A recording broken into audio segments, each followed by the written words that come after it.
वो है electronic configuration. Electronic configuration बेटा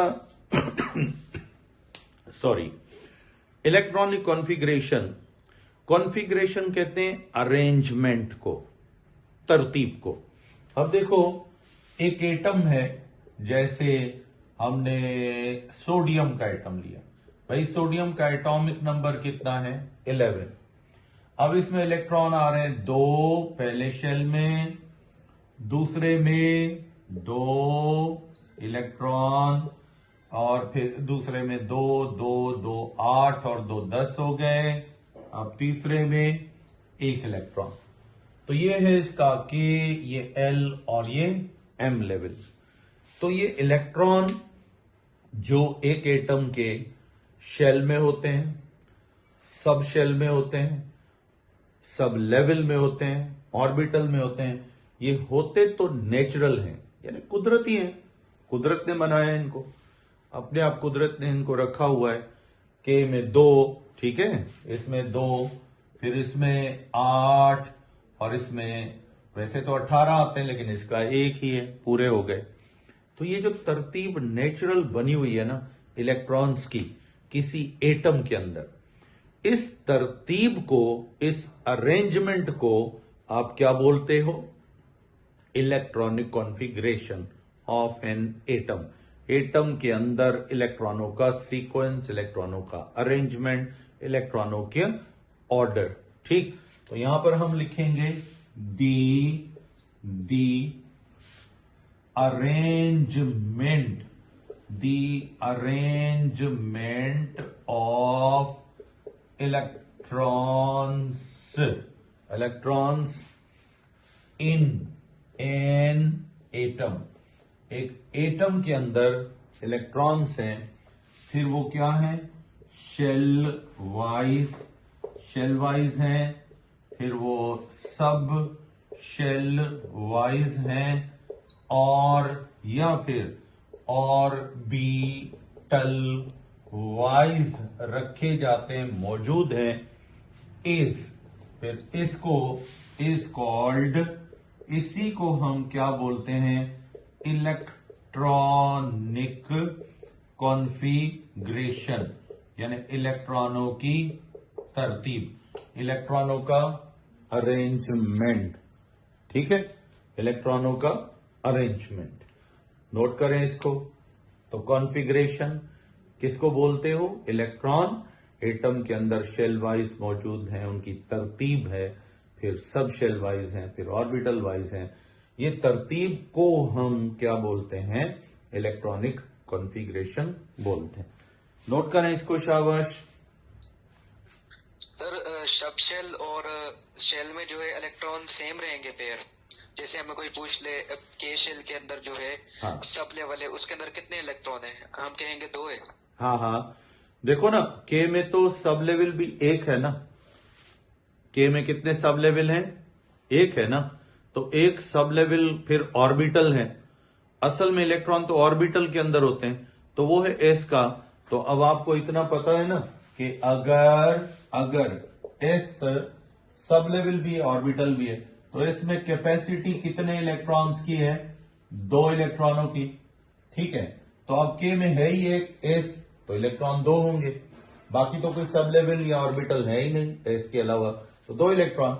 अब आते हैं L में आपको पता है 8 इलेक्ट्रॉन, क्योंकि S में 2 और P में कितने आते हैं बेटा? 6 इलेक्ट्रॉन। तो इसके बाद P सब लेवल हो तो कितने इलेक्ट्रॉनों की कैपेसिटी है? 6 की है। और D में कितनी कैपेसिटी है? 10 इलेक्ट्रॉन की। और F के सारे ऑर्बिटल्स में कितनी कैपेसिटी है? 14 इलेक्ट्रॉन्स की। ठीक है, अब अगर आपको बस ये कांस्टेंट है, ये कांस्टेंट होती है। अच्छा, अगर आपको नंबर ऑफ ऑर्बिटल निकालने हो, क्या निकालने हो? नंबर ऑफ ऑर्बिटल्स निकालने। भाई ऑर्बिटल कितने होंगे सब लेवल में, वो कैसे निकालें?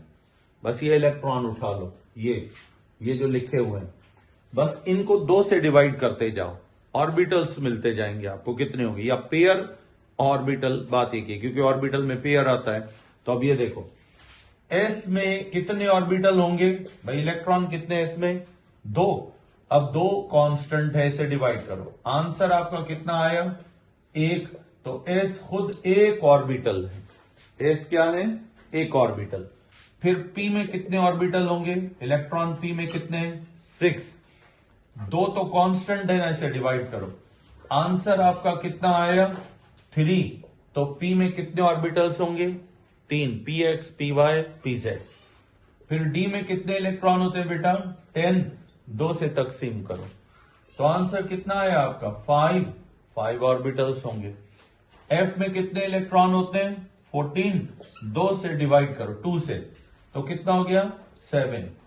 तो देखो आपने ऑर्बिटल भी निकाल लिए, यानी एक सब लेवल में ऑर्बिटल्स होते हैं, और जितने ऑर्बिटल हैं उसको 2 से मल्टीप्लाई करो, इलेक्ट्रॉन निकल आएंगे। अब देखो 1 को 2 से मल्टीप्लाई करें 2 इलेक्ट्रॉन, 3 को 2 से मल्टीप्लाई करें 6 इलेक्ट्रॉन, 5 को 2 से मल्टीप्लाई करें 10 इलेक्ट्रॉन, टोटल 7 को 2 से करें 14 इलेक्ट्रॉन। तो ऑर्बिटल में इलेक्ट्रॉन होते हैं, बाकी बड़ा लेवल के है, फिर उसमें एस, बड़ा लेवल एल है, एस और पी, फिर एस, फिर पी के अंदर पी एक्स, पी वाई, तो ये सब लेवल होती है। ठीक, नोट करो इसको।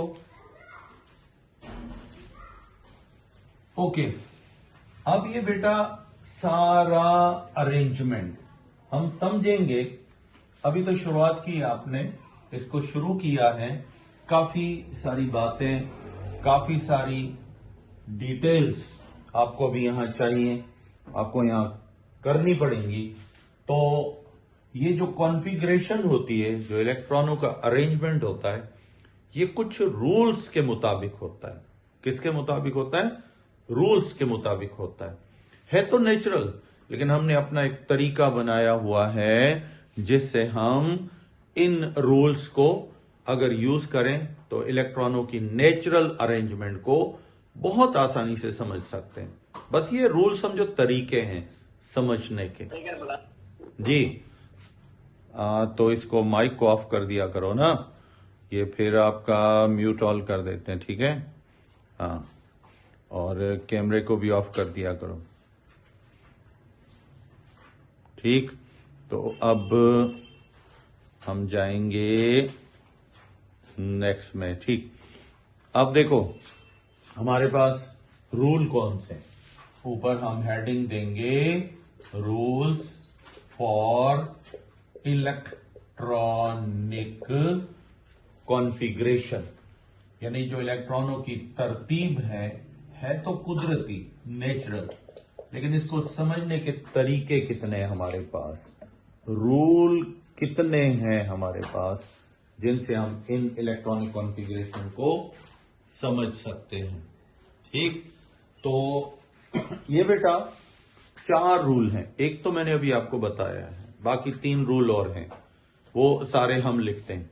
कौन कौन से, नंबर 1 पहला रूल, इसको आप बोलते हो एफबाउ प्रिंसिपल, एक ये रूल है, ठीक। दूसरा रूल कौन सा है, इसको बोलते हैं N+L रूल, या इसको बोलते हैं वाइज वेसर रूल, ये बोलते हैं। और तीसरा रूल जो है उसको आप बोलते हो वुंड्स रूल, क्या बोलते हो, wounds rule of maximum multiplicity, ज्यादा में ज्यादा कैपेसिटी वाला रूल, मल्टीप्लिसिटी। और चौथा यानी 4th रूल जो है, इसको आप बोलते हो पॉलीज एक्सक्लूजन प्रिंसिपल, ठीक है। अब ये आपने, ये रूल तो आपने कर लिया, ये जो मैंने आपको अभी बताया था ये तो वही है कि 4 क्वांटम नंबर सेम नहीं हो सकते, और एक ऑर्बिटल में 2 से ज्यादा इलेक्ट्रॉन नहीं आ सकते। ये तो हम नहीं करेंगे, हम शुरुआत यहां से करेंगे, फर्स्ट रूल से करेंगे। और हमारा फर्स्ट रूल कौन सा है? That is Aufbau principle. यहां से शुरुआत करोगे। तो मैं इसको मिटा रहा हूं, अभी एक एक रूल को डिटेल में हम पढ़ेंगे। तो बेटा फर्स्ट रूल कौन सा है इलेक्ट्रॉनिक कॉन्फ़िगरेशन का? वो है बेटा नंबर 1, पहला rule, first rule, that is called Aufbau principle. Aufbau principle ये असल में स्पेनिश वर्ड है एफिबाउ।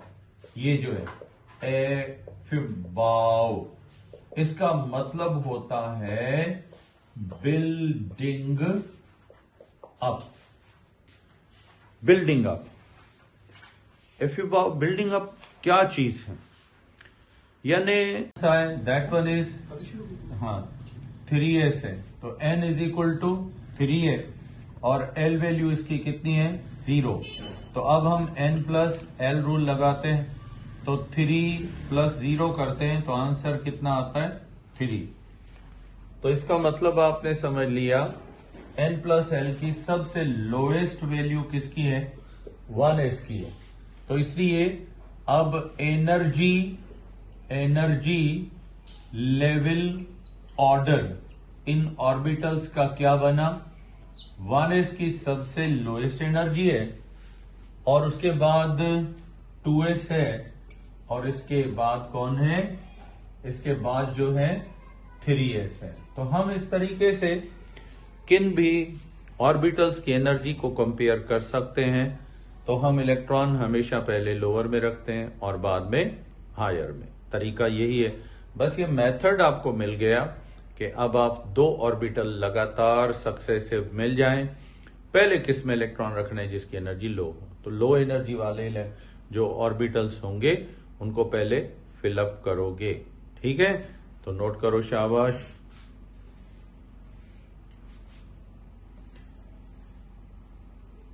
ओके बेटा, अब हम लेते हैं बेटा नेक्स्ट जो है ऑर्बिटल्स या एनर्जी लेवल्स जो हैं। अच्छा, कभी कभार इसमें कंफ्यूजन आ जाता है। कभी कभार 2 लगातार ऑर्बिटल आते हैं और उनका n प्लस l का टोटल इक्वल आ जाता है, सेम आ जाता है। तो अब यहां आप कैसे डिसाइड करोगे कि लोअर लेवल कौन सा है और हायर लेवल? अब जैसे आपने यहां पे रखा 3p और फिर नेक्स्ट कौन है? 4s। अब 3p की n वैल्यू तो 3 है, n वैल्यू 3 है और l वैल्यू 1 है p की। तो अब n प्लस l करते हैं तो 3 प्लस 1 इज इक्वल टू 4 हो जाता है। और यहां पर n वैल्यू कितनी है? 4 और l वैल्यू कितनी है? 0। तो हम n प्लस l सम करते हैं तो ये हो जाता है 4 प्लस 0 इज इक्वल टू 4। तो इसका मतलब है दोनों की n प्लस l का टोटल क्या आ रहा है? ये सेम आ रहा है।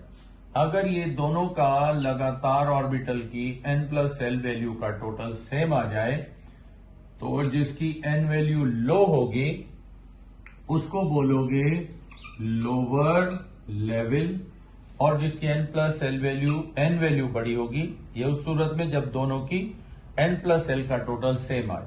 अब n वैल्यू लोअर तो एनर्जी भी लोअर, n वैल्यू हायर तो एनर्जी भी हायर होगी।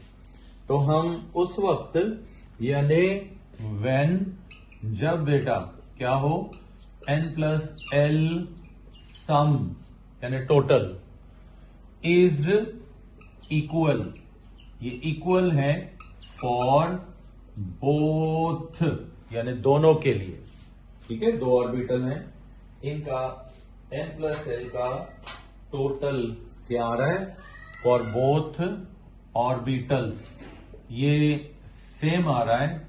देन तो फिर लोअर n वैल्यू यानी lower n value decides lower level. ठीक है, अगर इनकी एन वैल्यू लोअर है तो फिर ऑर्बिटल लोअर डिसाइड हो जाएगा, एन वैल्यू हायर है तो फिर ऑर्बिटल हायर डिसाइड हो जाएगा। नोट करो, शाबाश। ओके, तो अब इसका भी एडवांटेज और डिसएडवांटेज क्या होता है, ये ऑलमोस्ट सेम होता है जैसा कि किसका था, एफ्यूबाव का। यानी इसमें बस मैं लिख रहा हूं, कल जो आपने लिखे थे वही होंगे, यानी एडवांटेजेस एंड डिसएडवांटेजेस ऑफ किसके, n plus l rule. N plus l rule के आर सेम, ये सेम होते हैं एज एफ्यूबाव प्रिंसिपल, यानी वही एफ्यूबाव प्रिंसिपल वाले एडवांटेजेस और डिसएडवांटेजेस सेम लिखोगे जो आपने किस में लिखे थे, जो आपने एफ्यूबाव में लिखे थे। यानी ये ग्राउंड स्टेट पे रूल अप्लाई होता है।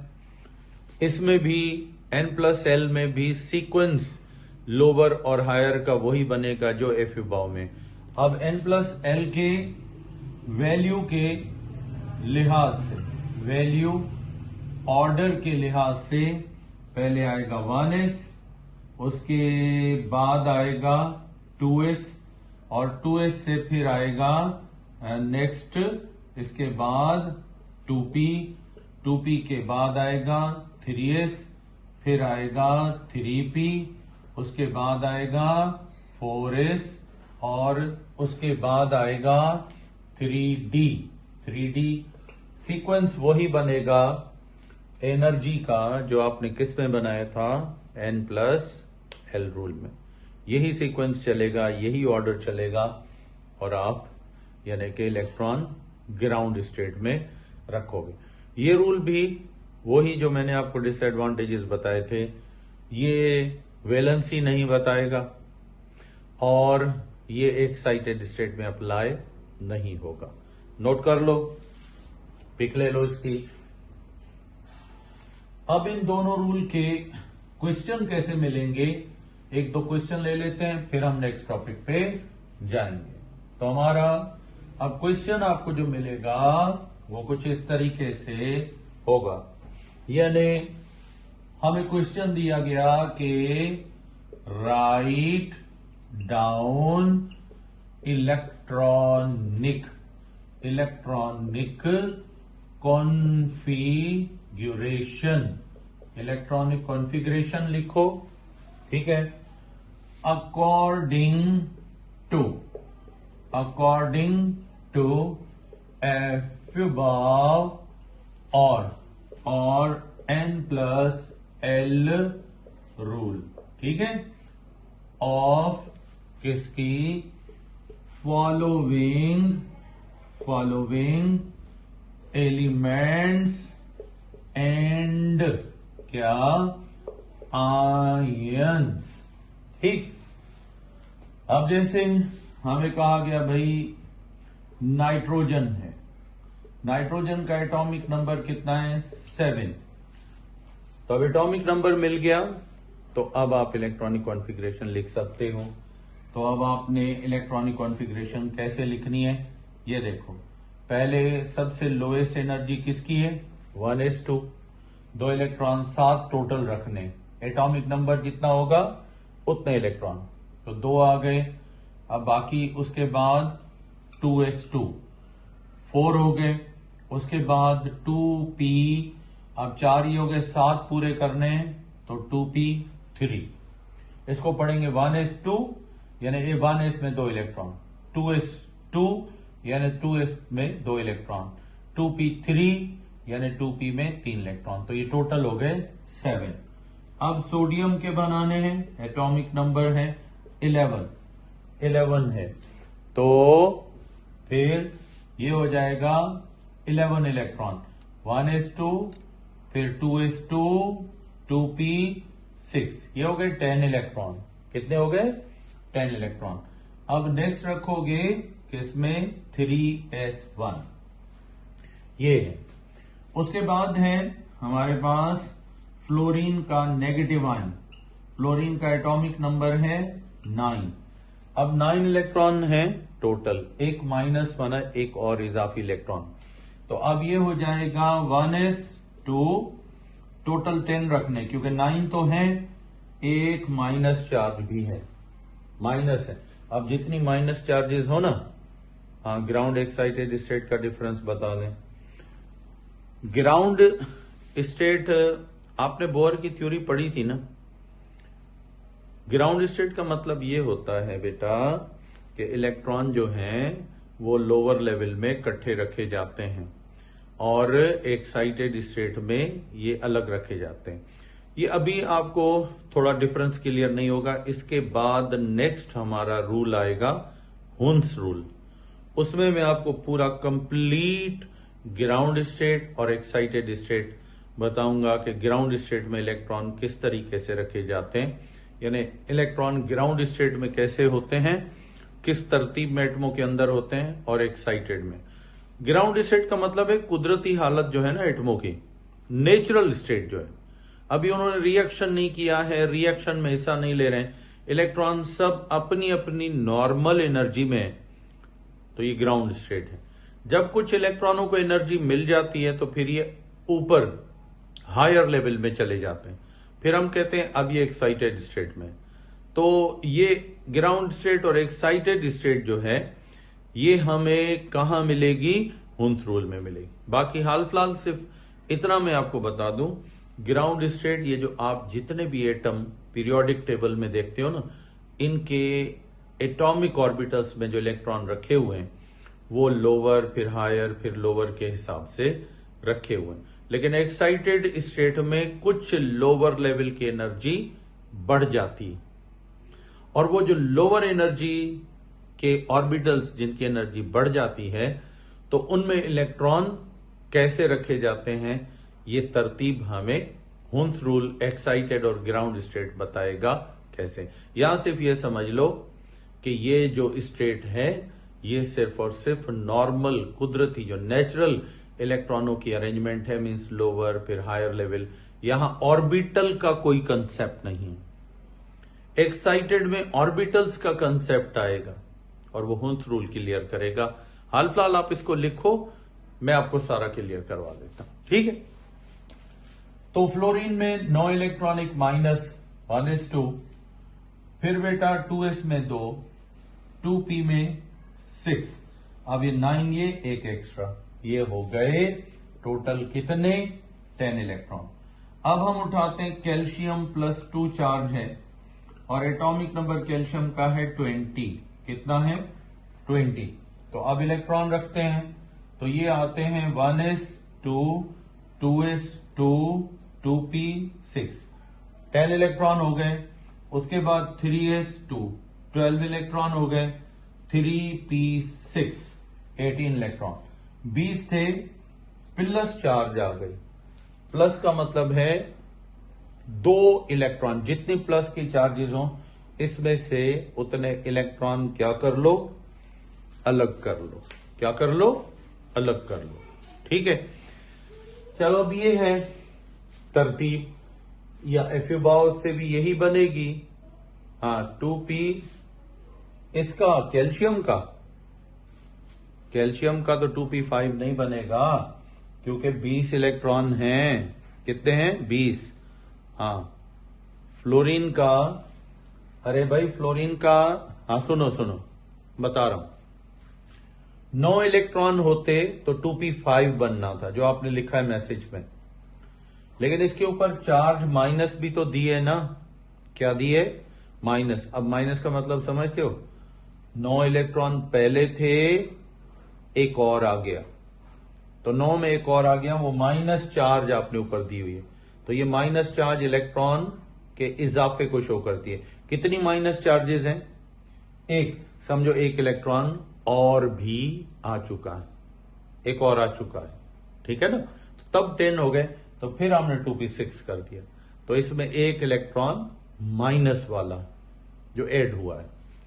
चलें अब इसको नोट कर लो, पिक ले लो इसकी। ओके बेटा, अब वो जो आपका सवाल है ना, ग्राउंड स्टेट और एक्साइटेड स्टेट कैसी होती है इलेक्ट्रॉनों की, तो ग्राउंड स्टेट में तो वो नेचुरल जो एलिमेंट होते हैं, कुदरती तौर पर जो बनी होती हैं नॉर्मल टेम्परेचर पे, वो ग्राउंड स्टेट में इलेक्ट्रॉन होते हैं। और फिर जब उनको हीट एनर्जी मिलती है, सनलाइट मिलती है, इलेक्ट्रॉनों की कुछ एनर्जी चेंज होती है, तो फिर ये कुछ बड़े लेवल्स में चले जाते हैं, तो फिर उसको आप बोलते हो एक्साइटेड स्टेट। तो वहां लाजमन थोड़ा तरतीब बदलती है, लोअर वाले कुछ हायर में चले जाते हैं। तो अब ये कैसे होगा, लोअर से हायर में कौन कौन से जाएंगे, कैसे जाएंगे, ये रूल हम अभी पढ़ेंगे, और उस रूल को क्या बोलोगे, हुन्स रूल। ठीक है, तो बेटा अब यहां से स्टार्ट करते हैं। नंबर 3rd रूल है हमारा, और 3rd रूल कौन सा है बेटा, that is called Hund's rule of maximum multiplicity. Maximum multiplicity, Hund's कहता है कि ज्यादा में ज्यादा इलेक्ट्रॉनों की तरतीब, मल्टीपल इलेक्ट्रॉनों की अरेंजमेंट। ठीक है, हुन्स रूल में एक पॉइंट नहीं है, हुन्स रूल की कई बातें हैं, 3 से 4 बातें इकट्ठी करोगे तब ये रूल एक बनता है। तो हम इसकी पहले कुछ बेसिक बातें समझ लें, फिर ये रूल समझना आसान हो जाएगा, क्योंकि उसमें ये वर्ड आएंगे, ये टर्म आएंगे, ये क्लियर कर लो। बेटा आपने पढ़ा है कि एस जो है, एस, ये चाहे 1s है, चाहे 2s है, चाहे 3s है, इसमें 2 इलेक्ट्रॉन आते हैं, और ये 1s जो है ये समझ लो ऑर्बिटल भी है, और ये अगर बड़े शेल के हिसाब से देखो तो ये सब लेवल भी है। उसके बाद p ऑर्बिटल, ठीक है, 2, 3, 4 कोई भी लिख लो, तो p खुद क्या है, ये सब लेवल है। क्या है ये, सब लेवल है। अब p के अंदर है px, py और pz, पर सबके साथ क्या लगाओगे, 2 लगाओ, क्योंकि इस p का नंबर क्या है, 2 है, तो ये 2px, 2py और 2pz, ये सब कौन से ऑर्बिटल के, कौन से सब लेवल के ऑर्बिटल हैं, 2p के, ये सारे 2p के 3 ऑर्बिटल। ऐसे d होता है, तो d में 5, कितने बेटा, 5 जो हैं क्या होते हैं, सब लेवल होते हैं। सॉरी, d खुद सब लेवल है, और इसमें ऑर्बिटल जैसे 3d है, इसमें ये खुद सब लेवल है 3d, ठीक, लेकिन इसमें ऑर्बिटल 1, फिर 2, 3, 4 और ये 5। एक को आप बोलते हो dxy, फिर आप इसको बोलते हो dyz, और ये dxz, फिर dx स्क्वायर, y स्क्वायर, और ये dz स्क्वायर। अब समझ लो ये एक ऑर्बिटल p का कोई भी है, ये टोटल हो गए 3 ऑर्बिटल। अब तीनों ऑर्बिटल एनर्जी में क्या होंगे, ये इक्वल हैं तीनों। क्यों तीनों इक्वल है एनर्जी में ऑर्बिटल, क्योंकि ये 2p के हैं, एक ही सब लेवल के हैं। अच्छा, उसके बाद ये जो है, ये 5, एक, फिर ये दूसरा, फिर ये तीसरा, फिर ये चौथा, और ये 5वां। कितने ऑर्बिटल हैं d के अंदर, 5 ऑर्बिटल्स हैं। ये पांचों के पांचों ऑर्बिटल्स एनर्जी में क्या है, इक्वल है 100%। क्यों? हाँ, d x square y square को इनके ही ऑर्बिटल क्यों कहते हैं, जबकि डी जेड स्क्वायर अलग। बेटा ये सवाल जो आपने भेजा है d x square y square वाला, ये अगर आप कहें तो मैं पहले ये रूल क्लियर कर लूं, फिर मुझे थोड़ा फिर मैसेज करना। मैं आपको ये बस 2 मिनट में एक्सप्लेन कर देता हूं। बहुत आसान है कि d x square y square क्यों बोला और उसको डी जेड स्क्वायर क्यों बोल रहे हैं। एक ही ऑर्बिटल में डी एक्स स्क्वायर और वाई स्क्वायर क्यों आ गए और डी एक्स वाई क्यों था, क्लियर करते हैं। पहले इसको क्लियर कर लो। अभी हाल फिलहाल नाम सिर्फ याद रख लो क्यों कहते हैं, जबकि डी जेड स्क्वायर अलग। बेटा ये सवाल जो आपने भेजा है d x square y square वाला, ये अगर आप कहें तो मैं पहले ये रूल क्लियर कर लूं, फिर मुझे थोड़ा फिर मैसेज करना। मैं आपको ये बस 2 मिनट में एक्सप्लेन कर देता हूं। बहुत आसान है कि d x square y square क्यों बोला और उसको डी जेड स्क्वायर क्यों बोल रहे हैं। एक ही ऑर्बिटल में डी एक्स स्क्वायर और वाई स्क्वायर क्यों आ गए और डी एक्स वाई क्यों था, क्लियर करते हैं। पहले इसको क्लियर कर लो। अभी हाल फिलहाल नाम सिर्फ याद रख लो। 5 ऑर्बिटल डी के हैं, 3 ऑर्बिटल पी में होते हैं, 1 ऑर्बिटल एस का होता है और एफ में 7 होते हैं। अब अगर डी के जितने भी ऑर्बिटल उठाओगे 3D के, तो 3D एक्स वाई 3D मतलब 3D का ही कोई ऑर्बिटल होगा। तो ये 5 एनर्जी में क्या है, इक्वल है। 5 ग्राउंड स्टेट में, ग्राउंड स्टेट माना नेचुरली कुदरती तौर पर जो ये ऑर्बिटल कुदरत ने बनाए, इन 5 को एनर्जी क्या दी है, इक्वल दी है। और ये 2p के कितने हिस्से हैं, 3। कौन कौन से, 2px 2py 2pz। वो कहता है ये तीनों ऑर्बिटल एनर्जी में क्या है, इक्वल है। तो हुंस के मुताबिक अब हुंस ने एक नया नाम तजवीज किया, इन ऑर्बिटल्स का नया टर्म तजवीज किया। कौन सा, ये तीनों आपस में डीजनरेटेड, ये 5 आपस में डीजनरेटेड। तो वर्ड हम यहां यूज कर रहे हैं कौन सा, इन तीनों के लिए कहता है डीजनरेटेड ऑर्बिटल्स, ये तीनों पी के, ठीक। और ये 5 कहता है आपस में क्या है, डीजनरेटेड ऑर्बिटल्स, ये तीनों आपस में। तो what do you mean by degenerated orbital? ये डीजनरेटेड ऑर्बिटल का टर्म क्यों यूज कर रहा है, क्योंकि तीनों एनर्जी में क्या है, इक्वल। इन तीनों की एनर्जी आपस में क्या है, 100% इक्वल। तो वो ऑर्बिटल जो एनर्जी में 100% आपस में इक्वल हो, या सबकी एनर्जी 100% इक्वल हो, उन ऑर्बिटल्स को क्या बोलते हैं बेटा, डीजनरेटेड ऑर्बिटल्स। तो पहले इसकी पिक ले लो, फिर हम इसको डिफाइन भी कर देते हैं। तो अब आते हैं, what are degenerated orbitals. Degenerated orbitals क्या हैं, या इनका मतलब क्या होगा, यानी orbitals of equal energy, equal energy are called, इनको क्या बोलते हैं, डीजनरेटेड ऑर्बिटल्स। वो ऑर्बिटल्स जिनकी एनर्जी आपस में इक्वल होती है, तो वो क्या कहलाते हैं, डीजनरेटेड ऑर्बिटल्स। अब कौन से ऑर्बिटल जो है वो डीजनरेटेड होंगे, यानी दोज ऑर्बिटल्स विच पजेस, जो रखते हैं क्या बेटा, same n and l value. जिस भी ऑर्बिटल की एन और एल वैल्यू सेम हो आर कॉल्ड, ये क्या होंगे? Degenerated orbitals. इनको बोला जाएगा डीजेनरेटेड ऑर्बिटल्स।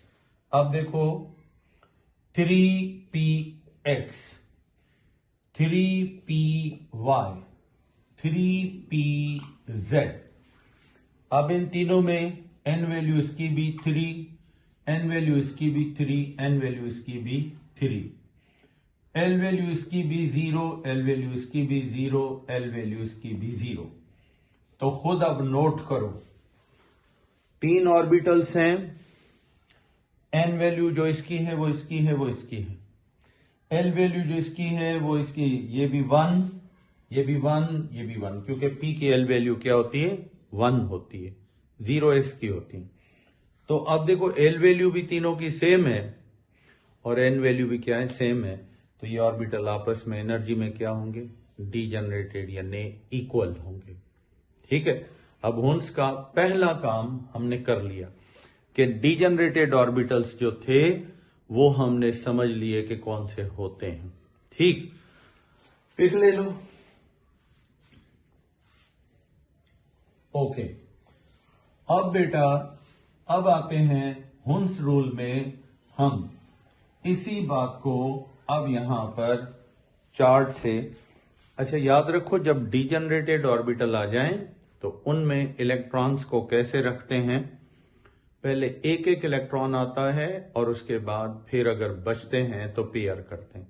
तो अब हम हुन्स रूल में ग्राउंड स्टेट में किसी एटम के ऑर्बिटल कौन कौन से होंगे, किस ऑर्डर में होंगे, बस एनर्जी का फर्क है ग्राउंड स्टेट और एक्साइटेड स्टेट में ऑर्बिटल्स का, और कुछ भी नहीं है। इलेक्ट्रॉन वैसे ही रखे जाते हैं जैसे ग्राउंड स्टेट में वैसे एक्साइटेड में, बस कुछ की एनर्जी कहीं बराबर हो जाती है, ग्राउंड स्टेट में बराबर नहीं होती, एक्साइटेड में बराबर हो जाती है, कुछ की हायर हो जाती है, कुछ की लोअर।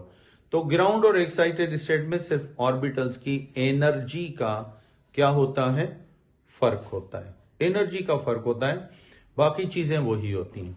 अब हम यहां पे दोनों चार्ट बनाएंगे। सबसे पहले यानी Hund's electronic configuration, Hund's rule में इलेक्ट्रॉनिक कॉन्फ़िगरेशन, हुन्स कॉन्फ़िगरेशन लिखेंगे, पर किस में लिखोगे? कॉन्फ़िगरेशन इन ग्राउंड स्टेट, यानी इलेक्ट्रॉनों के नेचुरल एनर्जी के हिसाब से ऑर्बिटल्स का सीक्वेंस कैसा होगा। तो यहां एक चार्ट बनाते हैं और ये आपको पता ही है। सबसे पहले कौन सा होता है? 1s, उसके बाद ये k में आता है, फिर उसके बाद 2s, फिर नेक्स्ट आता है 2px, 2py, 2pz, और फिर नेक्स्ट थर्ड m स्टार्ट होता है, तो इसमें आता है 3s। अब देखते जाओ कि हम ये कॉन्फ़िगरेशन कैसे बनाते हैं। ये ग्राउंड स्टेट में ऑर्बिटल्स एनर्जी के हिसाब से यूं सीक्वेंस में होते हैं। अब ये 3 ऑर्बिटल हैं जो एनर्जी में क्या है? इक्वल है। तो हम सबसे पहले लिखते हैं हाइड्रोजन। हाइड्रोजन का एक ही इलेक्ट्रॉन है और वो किस में आया? 1s में। तो पहले जो इलेक्ट्रॉन, पहला जो इलेक्ट्रॉन किसी भी ऑर्बिटल में रखो ना, तो वो क्लॉकवाइज रखा करो। उसको किस में रखते हैं? क्लॉकवाइज। है ही एक हाइड्रोजन का। अब दूसरा आइटम उठाते हैं हीलियम। इसके 2 इलेक्ट्रॉन हैं, एक क्लॉकवाइज और दूसरा एंटी क्लॉकवाइज। तो 1s क्या हो गया? पूरा। अब हीलियम के बाद नेक्स्ट कौन है? लिथियम। इलेक्ट्रॉन कितने हैं? 3। ये देखो 1, फिर ये 2। अब ये एक बचा। क्या अभी लोअर लेवल कोई खाली पड़ा है? नहीं। तो अब एक इलेक्ट्रॉन बचा, इसको अब हायर में रखो। देखो पहले लोअर ऑर्बिटल फिल करोगे, फिर हायर। यहां भी वही सीक्वेंस है जो हमने n+l रूल में पढ़ा था। लिथियम के बाद नेक्स्ट कौन होगा? बेरिलियम। इसके हैं 4 इलेक्ट्रॉन। पहले फिल करेंगे 1s, उसके बाद एक रखेंगे 2s में। अभी भी एक इलेक्ट्रॉन बचता है, तो देखते हैं 2s के बराबर कोई एनर्जी वाला ऑर्बिटल है? कोई बराबर एनर्जी वाला नहीं है। तो अब वापस होकर एक जहां रखा है दूसरा यहां रख दो। ठीक। बेरिलियम के बाद नेक्स्ट कौन होगा? बोरॉन। बोरॉन के 5 इलेक्ट्रॉन, पहले दो इलेक्ट्रॉन, फिर उसके बाद 2 2s में कितने हो गए? 4, बाकी एक बचता है। इसको कहां पर रखेंगे? इसको रखेंगे 2px में। ठीक। अब ये सीक्वेंस हमारा अभी चलेगा, इसकी पहले आप पिक ले लें। ओके, अब हम सीक्वेंस को आगे दोबारा बनाएंगे। इसका मैं पूरा चार्ट आपको बना के देता हूं और देखते हैं कि इसमें ये हुंस रूल चल रहा है हमारा। तो अब देखते हैं कि ये बोरॉन तक तो आपने बना लिया। अब मैं इसको थोड़ा बड़ा करके बनाता हूं ताकि क्लियर हो जाए। ये देखो, ये ऑर्बिटल था, पहले 1s, उसके बाद फिर 2s, उसके बाद फिर 2px, 2py, 2pz और फिर 3s। अब पहले हाइड्रोजन का 1s में 1 इलेक्ट्रॉन, उसके बाद हीलियम का 1s में 2 इलेक्ट्रॉन। ठीक है। फिर हीलियम के बाद लिथियम के 2 इलेक्ट्रॉन 1s में, जब 1s पूरा हो गया अब किस में रखा? 2s में। लिथियम के बाद नेक्स्ट कौन था? बेरिलियम, पहले में 2, दूसरे में भी 2 इलेक्ट्रॉन। बेरिलियम के बाद नेक्स्ट कौन था? बोरॉन। कौन था नेक्स्ट? बोरॉन। तो पहले में 2, फिर 2s में 2 इलेक्ट्रॉन, 4 हो गए। अभी इसका एक बचता है, कहां रखें? 2px में। बोरॉन के बाद नेक्स्ट एटम किसका है? कार्बन का है। तो 1 इलेक्ट्रॉन रखा हमने यहां पे, पहले 2 इलेक्ट्रॉन, 6 इलेक्ट्रॉन टोटल में, 2 इलेक्ट्रॉन किसमें? 1s में। ये फिल हो गया। अब नेक्स्ट हायर लेवल कौन है? 2s, इसमें भी 2 रख देते हैं। ये हो गए 4। अब बाकी कितने बचे? बाकी बचे इसके 2 इलेक्ट्रॉन। अब जैसे ही आप 2p में इंटर होगे, इन होगे, तो देखो 2px, 2py, 2pz, ये एनर्जी में 100% क्या है? इक्वल है। कार्बन के कितने इलेक्ट्रॉन थे बेटा? 4 इलेक्ट्रॉन। कितने इलेक्ट्रॉन थे? 4 इलेक्ट्रॉन। अच्छा, दोस्तों को मैसेज करो कि ज्वाइन कर लें, मैं फिर स्टार्ट करूं, क्योंकि कुछ रह ना जाए। 1 मिनट में मैसेज कर देता हूं। ठीक है, इसमें ज्वाइन अगेन, थोड़ा सा बस मैसेज कर दूं, फिर हम आते हैं। ज्वाइन, हाँ, अगेन। आपको मैसेज आ रहा है अभी?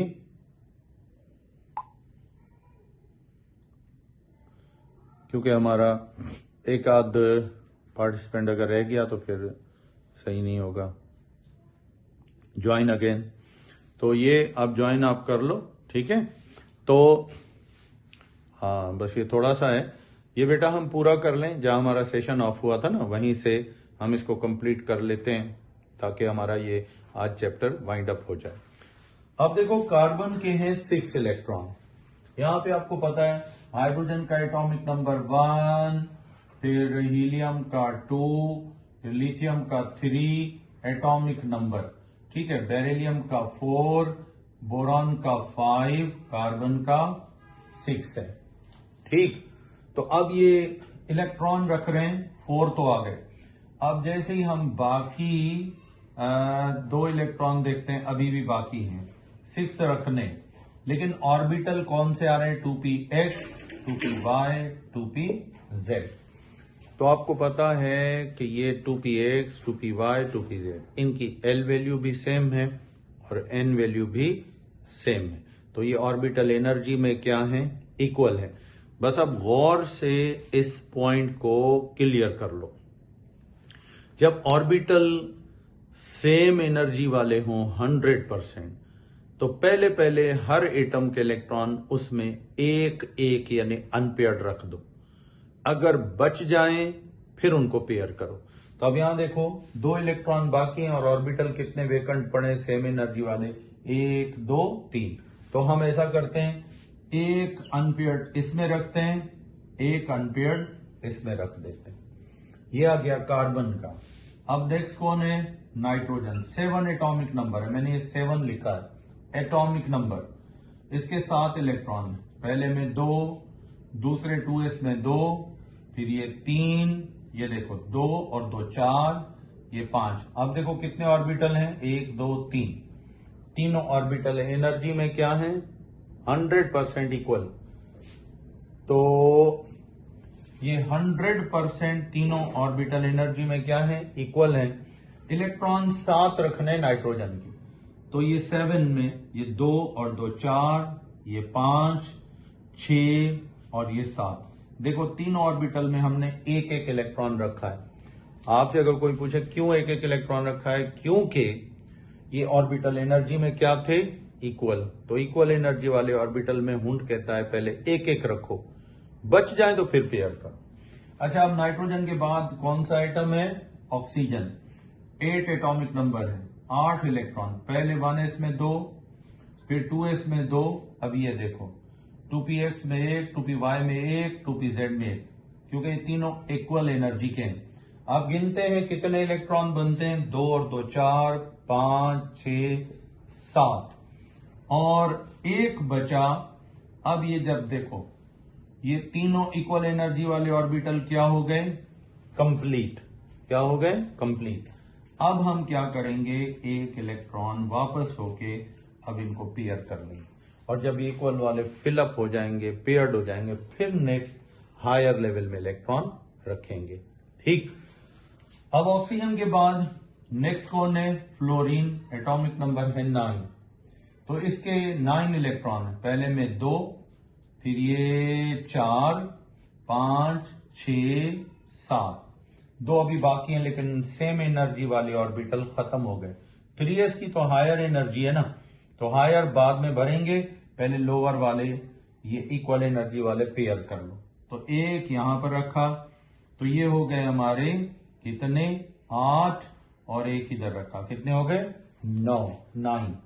उसके बाद हमने लिया नियॉन। नियॉन का एटॉमिक नंबर है 10। ठीक है, तो पहले में 2, फिर 2 4 5 6 7, 7 इलेक्ट्रॉन। अब वापस होंगे, इनको पेयर करें, 8 9 10, तो 10 इलेक्ट्रॉन इधर क्या हो गए? यहां पे पूरे हो गए। किसके? नियॉन के। अब ये कॉन्फ़िगरेशन हुंस रूल की है, पर कौन सी स्टेट में है? हुंस कहता है एटमों का ग्राउंड स्टेट, नेचुरल स्टेट में ये कॉन्फ़िगरेशन होगी। अब हम बनाते हैं बेटा सेम एक्साइटेड, क्या बेटा? एक्साइटेड स्टेट में सेम चार्ट बनेगा, सेम बात होगी। ठीक है, तो यहां पर बस मैं थोड़ा सा इसको इधर कर देता हूं ताकि आपको क्लियर नजर आए। इसका इमेज देखो, मैं आ रहा है हल्का सा, वो आ जाए वो साइड, ये बाद में फिर देख लेते हैं। अब यहां पर भी वैसे ही बनाओ, और फिर डिफरेंस देखो कितना बनता है। ये है 1s, ये है 2s, ये है 2px, 2py और 2pz, और ये है 3s। ठीक है, थोड़ा सा इसको ना पीछे कर लो ताकि थोड़ा आपको क्लियर नजर आए। और कर लो, कर लो, बस। अब हम एक्साइटेड स्टेट का बनाएंगे। एक्साइटेड स्टेट देखते हैं, इसमें कितना होगा भाई? पहले किसका एटम उठा रहे हो? पहले उठा रहे हो हाइड्रोजन। तो हाइड्रोजन का एक इलेक्ट्रॉन है, तो किस में आया? 1s में। और किस शक्ल में है? क्लॉकवाइज, क्योंकि हाइड्रोजन का एटॉमिक नंबर है 1। ठीक है, ये है एटॉमिक नंबर। अब दूसरा एटम उठाते हैं हीलियम। इसके हैं 2 इलेक्ट्रॉन, पहला क्लॉकवाइज, दूसरा एंटी क्लॉकवाइज। पेयर हो गया। लिथियम के कितने इलेक्ट्रॉन हैं? 3, पहला एक क्लॉकवाइज, ठीक है, और दूसरा एंटी क्लॉकवाइज। एक क्लॉकवाइज, दूसरा एंटी क्लॉकवाइज, 2 ये हो गए। अब तीसरा इलेक्ट्रॉन यहां रख दिया। अब यहां पे ग्राउंड स्टेट और एक्साइटेड स्टेट में ऑर्बिटल्स का बस एनर्जी का डिफरेंस है, थोड़ा सा एनर्जी का फर्क है। यहां समझते जाओ इस बात को, यहीं पे क्लियर हो जाएगी ग्राउंड स्टेट भी एक्साइटेड स्टेट। देखो ग्राउंड स्टेट में भी यही ऑर्बिटल होंगे, 1s 2s 2px 2py 2pz 3s 3p। Excited में भी यही होंगे भाई, 1s 2s 2px 2py 2pz 3s। तो फिर ग्राउंड स्टेट और एक्साइटेड स्टेट में फर्क क्या है? ऑर्बिटल्स की एनर्जी का फर्क है, और कितना ज्यादा, कोई बड़ा फर्क नहीं है, बड़ा फर्क नहीं है, मामूली सा फर्क है एनर्जी का। कहां पर फर्क है? आपने यहां देखा कि 2s और 2p के ऑर्बिटल ये एनर्जी में क्या थे? इक्वल नहीं थे, एनर्जी में इक्वल नहीं थे। सिर्फ 2p x 2py 2pz energy में बराबर थे, इक्वल थे, डिजनरेटेड थे। अब हुंस कहता है जहां s का नंबर भी n वैल्यू s की भी कितनी है? 2 है, और p की n वैल्यू भी कितनी है? 2 है, चाहे px है, py है, pz है। तो बस इधर एक्साइटेड स्टेट में ऑर्बिटल चाहे 2p का कोई भी हो और 2s हो, s और p एनर्जी में 100% क्या होंगे? ये इक्वल होंगे। एनर्जी में क्या होंगे? Equal, degenerated. बाकी बात वही है, डिजनरेटेड है तो एक एक अनपेयर्ड रख दो, एक एक अनपेयर्ड रख दो। तो अब हम देखते हैं यहां पे, लेकिन ग्राउंड स्टेट में कहता है 2p की एनर्जी हायर है और उसका कोई भी ऑर्बिटल 2s की लोअर है, लेकिन एक्साइटेड में 2s और 2p, बस इन दो सब लेवल्स की एनर्जी, इनके अंदर जितने भी ऑर्बिटल होंगे वो क्या होगी? इक्वल। और उसके बाद बाकी किसी भी 3s 3p आपस में इक्वल होंगे। s और p जहां भी आएंगे ये इक्वल होंगे। 3s 3p बराबर, 4s 4p बराबर, 5s 5p बराबर, 6s 6p बराबर। बाकी ना कोई d ना कोई f, कोई ऑर्बिटल किसी का भी आपस में दो सब लेवल बराबर नहीं होंगे।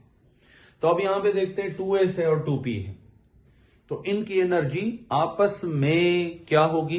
बराबर, यानी डिजनरेटेड है। तो डिजनरेटेड में हुंस कहता है पहले एक एक रखो, एक एक रखो, फिर अगर बच जाए फिर पेयर करो। तो अब लिथियम का के बाद नेक्स्ट बारी किसकी है? बेरिलियम।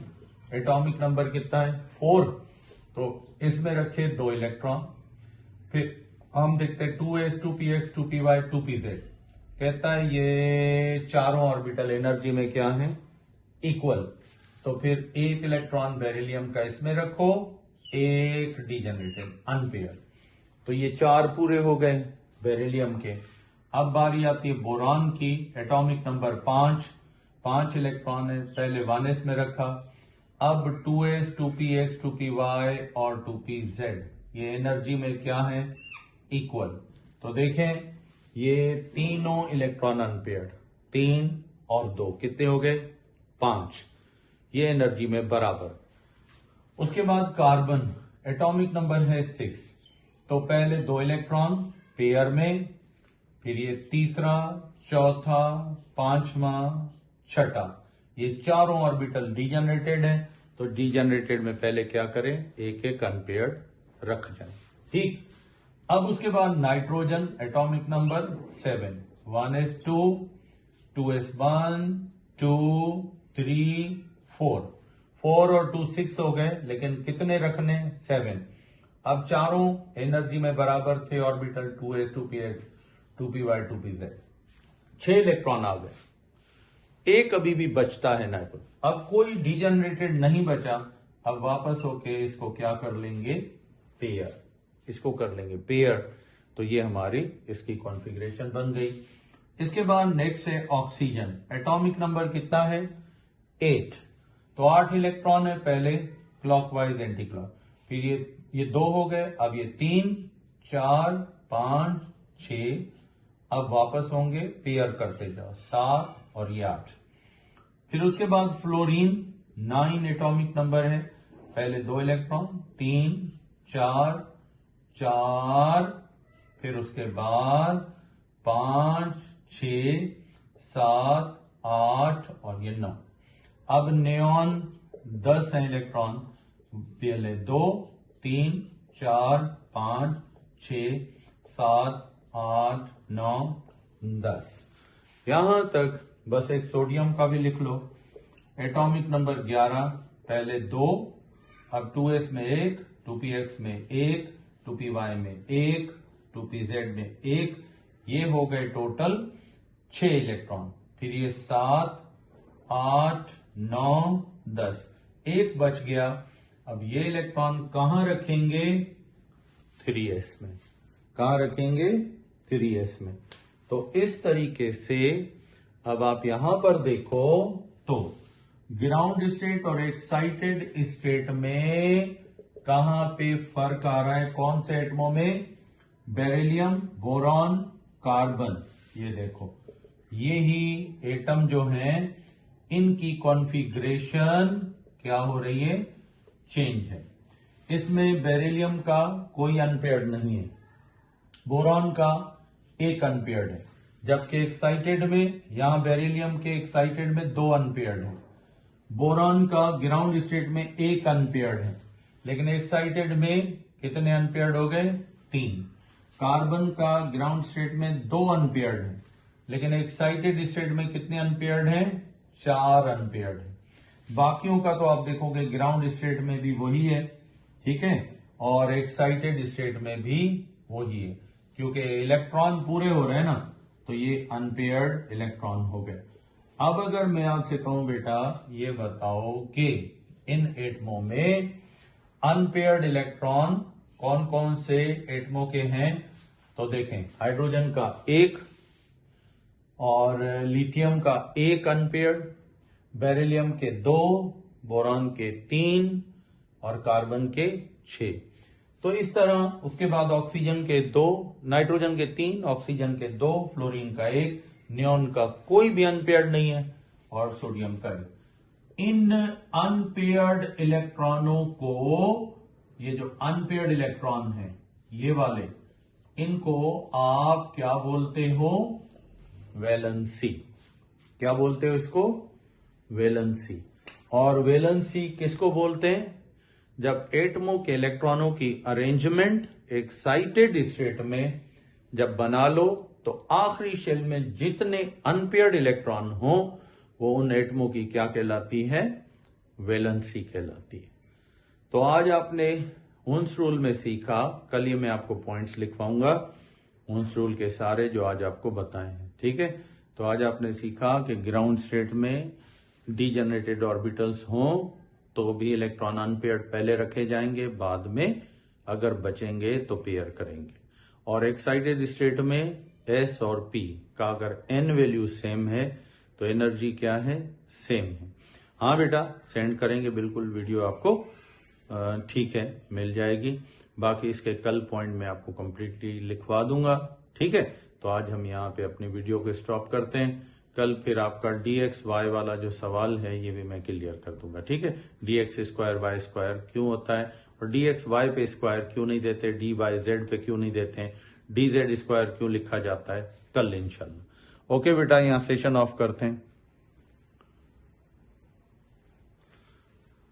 में आपने पिक देखी होगी, लेक्चर भी देखा होगा तो उसमें कोई बड़ा फर्क आपको नजर नहीं आएगा।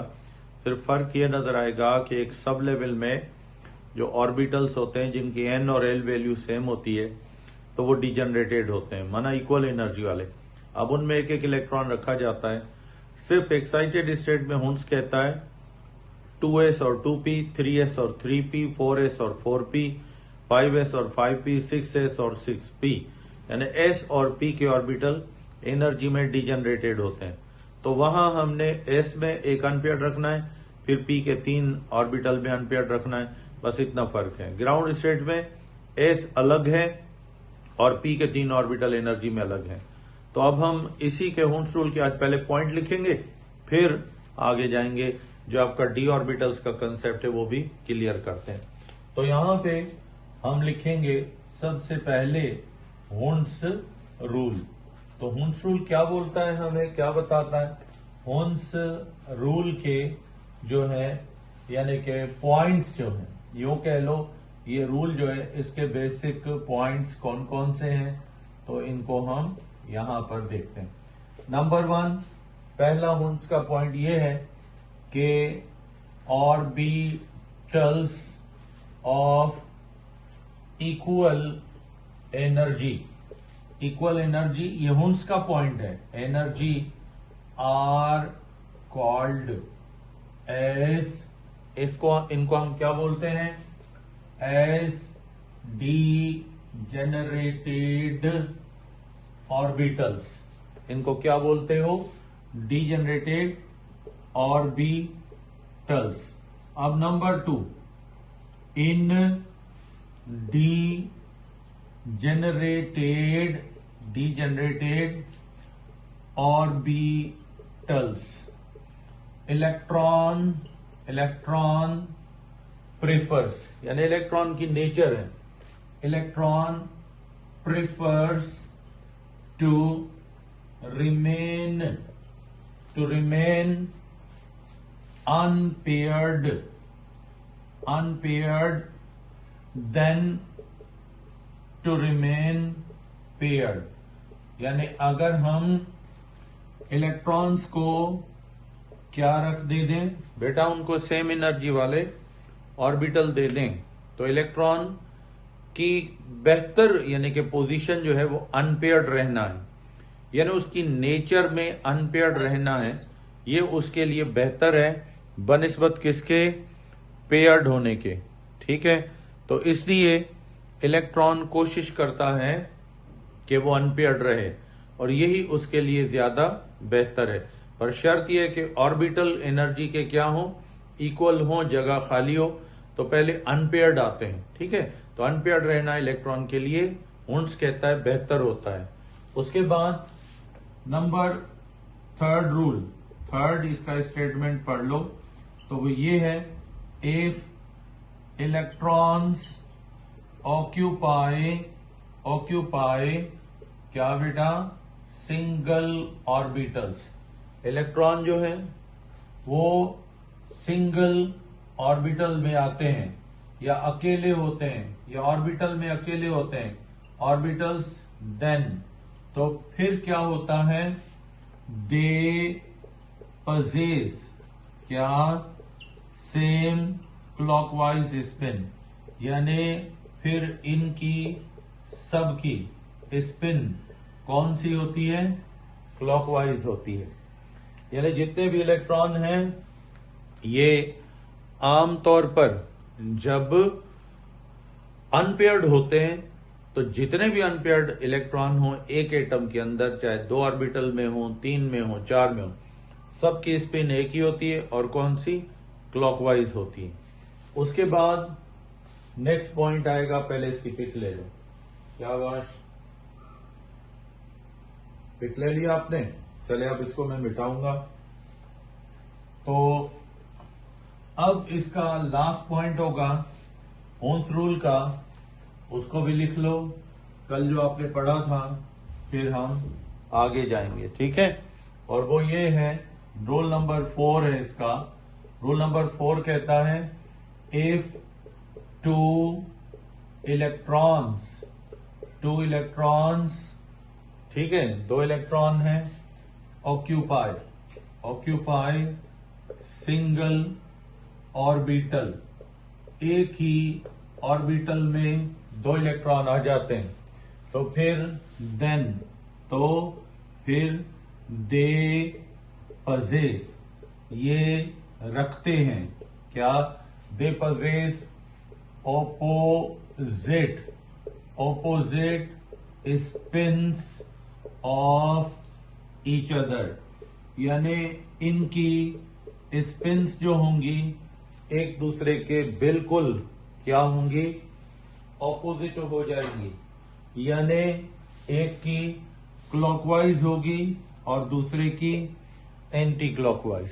सही है, यानी एक क्लॉकवाइज में आएगा तो दूसरा इलेक्ट्रॉन किस में आएगा, एंटी क्लॉकवाइज डायरेक्शन में। तभी एक ऑर्बिटल में पेयर, कभी भी पेयर्ड इलेक्ट्रॉन सेम स्पिन वाले नहीं होते हैं, दोनों क्लॉकवाइज नहीं होंगे, दोनों एंटी क्लॉकवाइज नहीं होंगे। और उसके बाद यानी पेयरिंग में दोनों की स्पिन चेंज होगी अलग अलग। उसके बाद number of unpaired electrons in outermost energy level में जितने अनपेयर्ड इलेक्ट्रॉन होंगे इज कॉल्ड वैलेंसी। यानी एटम की वैलेंसी क्या होती है, ये असल में एटम के क्या होते हैं, अनपेयर्ड इलेक्ट्रॉन होते हैं जो आउटर मोस्ट शेल में होते हैं। तो किसी भी एटम के आउटर मोस्ट शेल में जितने बेटा अनपेयर्ड इलेक्ट्रॉन हो उसको या उनको आप उस एटम की क्या बोलोगे, वैलेंसी बोलोगे। और ये वैलेंसी कब निकाली जाती है, जब इलेक्ट्रॉनों को एक्साइटेड स्टेट में रखा जाए ऑर्बिटल्स में, यानी जहां एस और पी की एनर्जी इक्वल हो और जितने भी अनपेयर्ड लास्ट शेल में इलेक्ट्रॉन हो तो उसको आप उस एटम की क्या बोलोगे, वैलेंसी बोलोगे। क्या बोलोगे, वैलेंसी। ये है बेटा हूफ रूल के बेसिक पॉइंट यानी कि मेन पॉइंट है जिनको हमने कल बेटा चार्ट के जरिए एक्सप्लेन किया।